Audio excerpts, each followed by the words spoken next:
You're watching the Being Human Diaries. Today we're on the set of episode 7 and I've got some bad news. Herrick's back.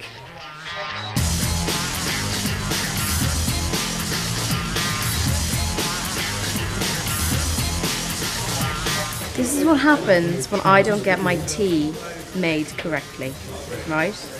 Black, no sugars, no milk. I'm only joking.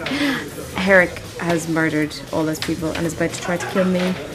Today's a huge day because today's the day when Herrick proves that a leopard really doesn't change his spots. In a startling return to form, avenges what George did to him at the end of Series 1 in the only way he knows how, which is poetically and brutally, by stabbing the unfortunate Nina in the kidneys. With this kind of shot, are there any tricks of the trade that you use? Even from a dramatic point of view, seeing gore is not really the most important thing, you know, seeing blood and guts. So it's sort of the shock of Herrick coming in, you see the flash of the blade and bang, the physical impact.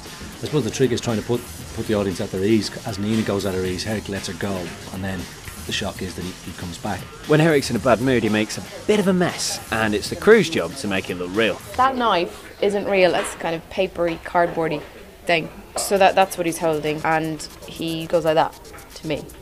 Got some makeup left on me. I was a test subject. After Herrick steals a police officer's clothes, instead of getting blood on the clothes, he's gonna stab him in the eye.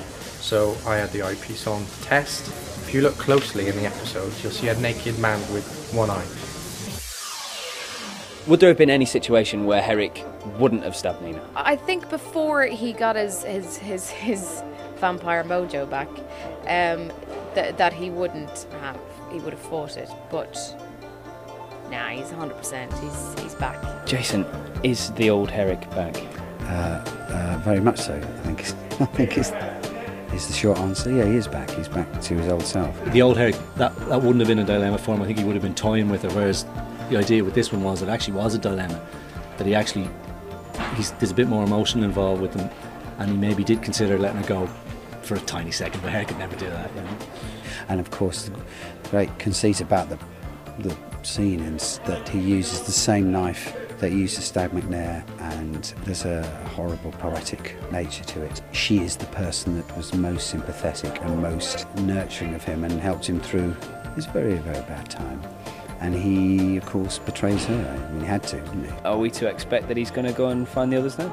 I think so. I think he's established his relish for his work, and I think he's about to make hay where the sun shines, I think.